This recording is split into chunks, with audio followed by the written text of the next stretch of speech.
So this is work that is commissioned by the Canadian Wildlife Federation. So David Brown is the lead there. He's based in Ottawa, and James Paget as well is in Ottawa. And we're trying to get this done together. So Canadian Wildlife Federation is interested in peatlands for a number of reasons. As you've heard in a number of presentations today, that peatlands are a big deal in Alberta. First of all, by area and also by intensity of development there. I'm a prairie boy from southern Alberta, so I still have a hard time wrapping my head around how much peatland there is here in Alberta. So it also overlaps with the boreals, so there's a lot of different types of habitats there in development. And of course, Canadian Wildlife Federation is really interested in habitat, caribou, those so-called charismatic or iconic groups of wildlife. And it's also a very large storehouse of carbon in Canada. So as you've probably heard, the payments for ecological services is a interesting and stimulating discussion going on.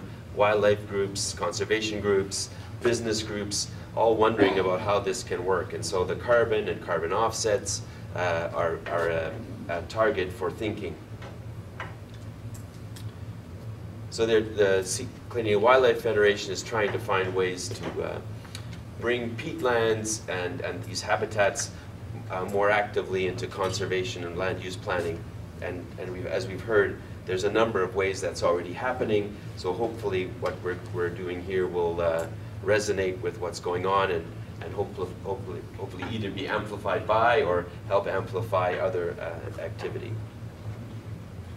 So the challenge to design an offsets protocol, if you can think about an application where there's going to be independent verification, where there's going to be financial transactions, where there's going to be a need to satisfy regulators that what actually happened, what was claimed to happen actually happened. In Alberta, we're in a compliance system. One of the main critics of the offset system is the Auditor General. So they're looking at it from the perspective, is our citizens of Alberta getting value for money if offsets are used rather than payments made into the technology fund. So it's in my experience, I will claim that it's the most, offsets programs are the most rigorous environmental contexts that there are. So you need to be verifiable and also deeply based in science. So the challenge is that there needs to be a really strong science basis, and that needs to, as you know, the question before was, you know, what's the relevance of this mechanistic-based science? Well, all of that type of science needs to be synthesized into models and into understandings that can be used to predict what's going to happen in different peatlands. Because in order for a project to be verifiable, you're going to need, as I wrote there, you're going to have very explicit criteria of what needs to be done, and you're going to need to be able to satisfy non-experts that these things actually happen. Because the verifiers are not going to be peatland experts, they're going to be accountants, they're going to be engineers, they're going to be verifiers, professional verifiers, and they may have experts on the team, but they're going to want to be looking to simplify that process. They're looking for really criteria that capture the simplicity that's beyond complexity. So, and one simple way of talking about that is to use models, and models that say in a certain peat area, if a certain practice is implemented, then a certain reduction of emissions or a certain amount of removal of carbon from the environment could be achieved. And all of this needs to be practical enough that the people who are busy out in the field can actually incorporate it into what they're doing. So the challenge has these three main aspects: science, practicality, and verifiability, and that has implications for what the design of the protocol and the kind of information that needs to be integrated into it. So the kinds of things that we're talking about in terms of scope could be including conservation, restoration, and reclamation. So conservation just means keeping things as they are, or perhaps even avoiding disturbance. The other type of approach is restoration, where there's a remnant of a peatland and it's brought back to full function, somewhat as what you saw from the description of what happened in New Brunswick. And then there's reclamation, where you have a peatland area that has been completely removed, either by a mine or by a road or a pad, and then the peatland is recreated. So if you can imagine the different kinds of scientific understanding that needs to be applied in those various approaches, different kinds of models needed, it's part of the challenge and part of the reason why I'm here today, to try to drum up a community of experts that would be willing to help. So in terms of these different types of scope, there's conservation, which could mean set aside, the classic conservation easement where land is just simply set aside. But also one of the at least what we think could be a very important element to disturbance of peatlands is the kind of linear disturbance that happen across the peatland area. You know, when we see on in television and press releases, we see pictures of mine sites, but more and more the disturbance of peatlands is planned to be the type of seismic lines for exploration, roads for harvest and removals of resources, and the roads to support some of the in situ removals, and rather than the mining removals. So conservation could mean finding ways to limit fragmentation. And suppressing fire is another issue. Is that something that is good for the peatland? Does it have other issues that would prevent that from being a good practice to promote? Restoration has been studied quite a bit with respect to peatland harvest. So there are manuals in place to describe how restoration should happen after harvest is finished.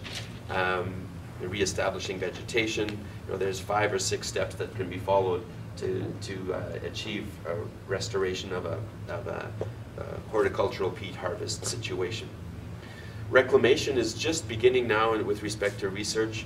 Rebuilding bogs and fens, you saw some of that described in the last couple of days.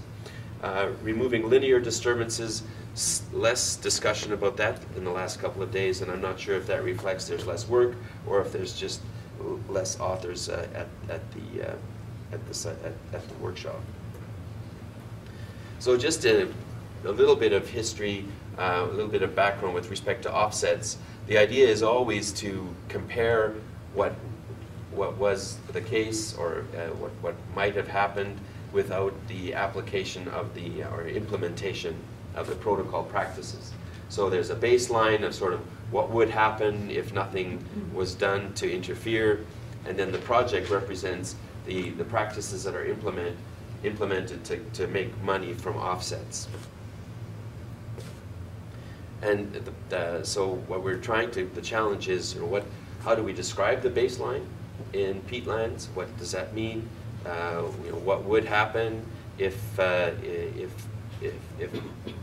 other elements like regulation and just better knowledge among the industry was just continued to move ahead, or if something like an offsets protocol was implemented and people could make money by generating these offsets.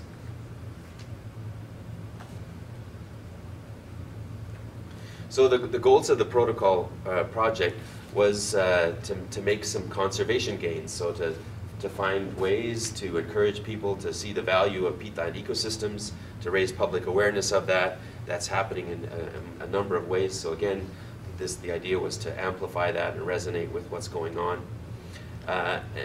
And to identify knowledge gaps for further development. That was considered something we would do quickly and move on.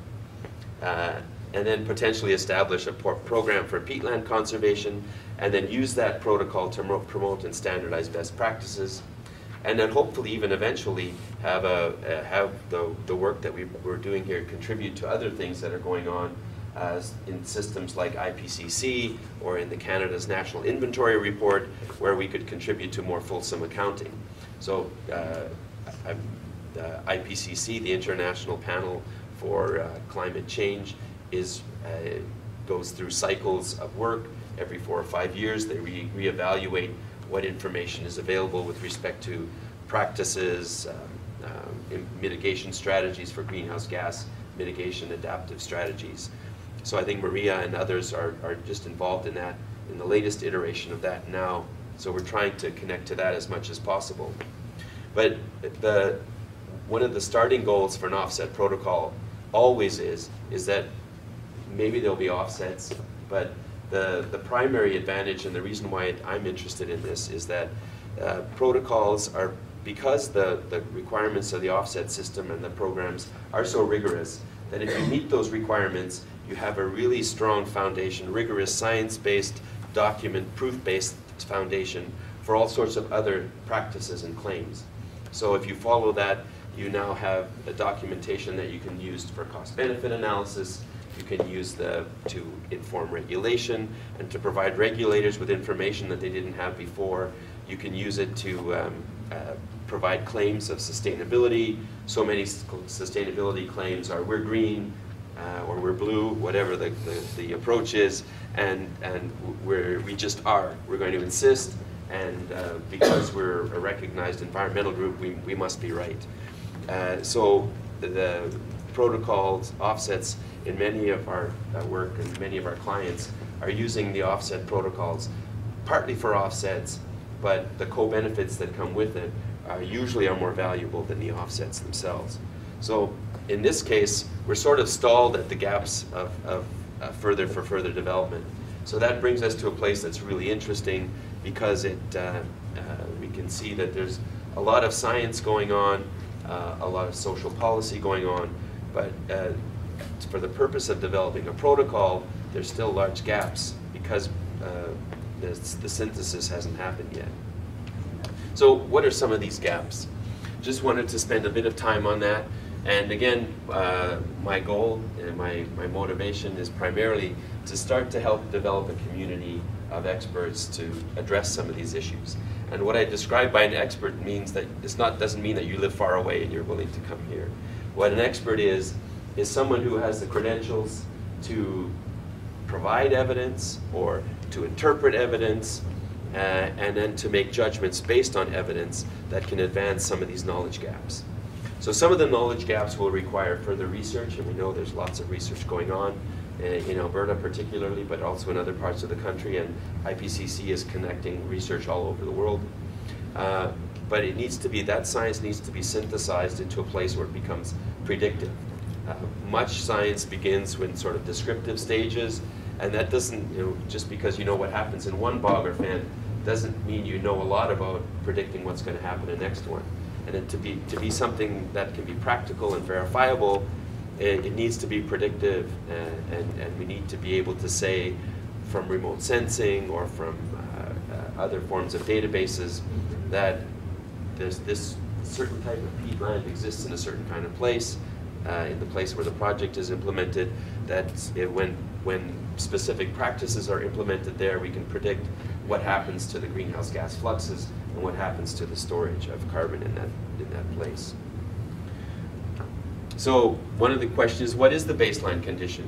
And that is connected to what's the status of regulation. So where are peatlands? What kinds of peatlands are where? Are there databases that describe them? We know that there are a number of databases either in development or partially in use, but one of the things that we're finding is that so much of the information exists in closets and file cabinets and computer files and consultant reports, and much of it has not yet been published. So part of what the expert community could do is to work as a type of peer review, or maybe even peer review on steroids, because peer review often means one or two people read a paper and then it's published, but when a real community of experts really examines something, you might have 10 times that many people evaluating the idea. So that has to do with baseline. What's going on? And that what are base databases that can be used to classify peatlands. So if the only way we know what's going on in the landscape, as if an expert goes out and classifies it, that means that implementing a protocol would be cost prohibitive. It would be too expensive to do that sort of thing. But if there's a good database that uses GPIS and modeling to predict what kind of bog or fen exists in a certain place, then there's a starting point for a protocol. Typically what happens if the protocol needs to boil down to what did you do and where did you do it? If you can boil the science and the implementation down to those simple categories, you have something that can be scalable and that can be verifiable. So what practices represent innovative management? We've got reclamation research going on. There's, as I said, restoration is, there's a really good foundation. I don't think experts in restoration say they're there yet, but there's a really good start. And that one of the options would be to simplify the protocol to apply only to restoration projects, and that would be one way to deal with that. So we know that there's also reclamation works going on. But are there models that could be used to describe what happens when a peatland is reclaimed with respect to greenhouse gas fluxes, with respect to carbon storage? We know things like, the first 5 to 10 years, the reclaimed or restored site won't be a sink. It will continue to be a source of CO2. We know those kinds of things in generalities, but we don't know if it's 5 or 10 years or 15 years where the transition happens. We don't know the rate of the change and exactly what practices need to be implemented in a way that can make those more certain. And a big issue to make things scalable and verifiable is, are there highly qualified professionals available?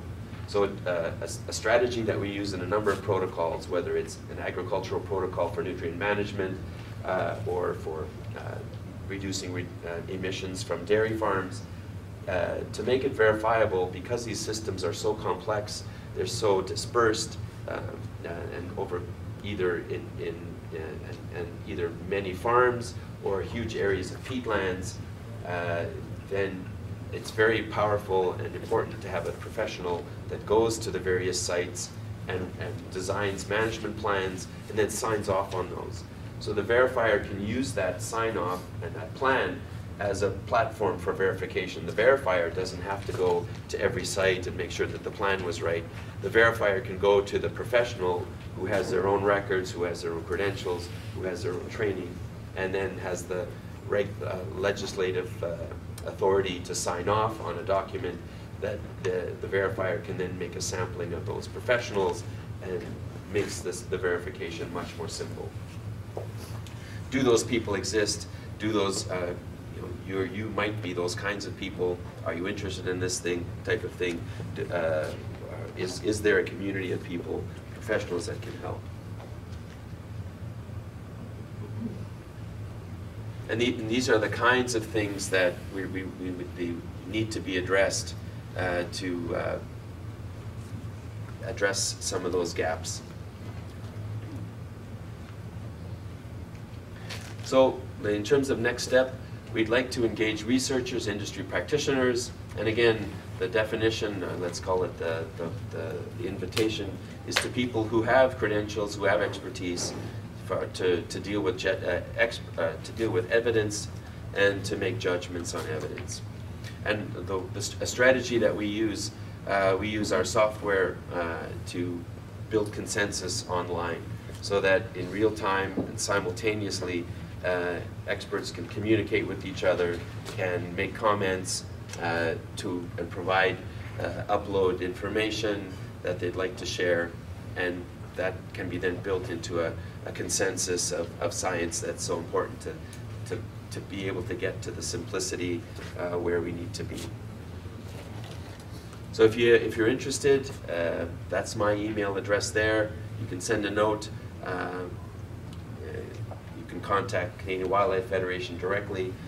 I'm the money-grubbing consultant, and they are the environmentalists, so you might want to talk to them directly. But love to engage with more people to build a community that could advance this or help it further clarify and refine the gaps that exist, but also to start building bridges over those gaps.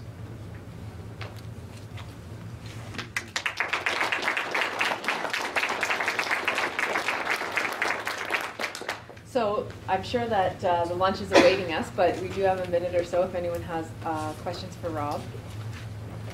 Just from a historical point of view, what is the history of laying down of peat? How does it occur?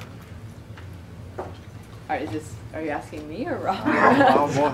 It would be better to ask Maria. Maria is the expert in that. So you mean like the development of peat bogs over time? Is it a growth factor or laying down of debris or conifers? So the surface is constantly laying down debris that's then accumulating sort of from but there's below and up. growth. Is it juniper or is it? Depends on the type of peatland you're in, but a lot of them will be dominated by sphagnum moss. Dominated by? Mosses will be what's creating a lot of the litter that's accumulating.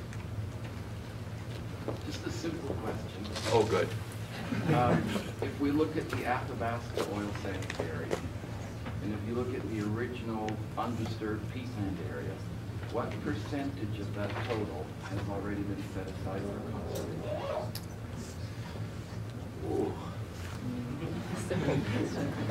conservation? Has any? I guess does Buffalo Park, is it Buffalo Park? Would Buffalo Park? No, I'm referring to the Athabasca oil sands. Oh, yeah. I don't know. Well, there has to be a number. The number could be 0, but I don't know. But that's the number I'm looking for. If anybody has it, I just want to know. Thank you.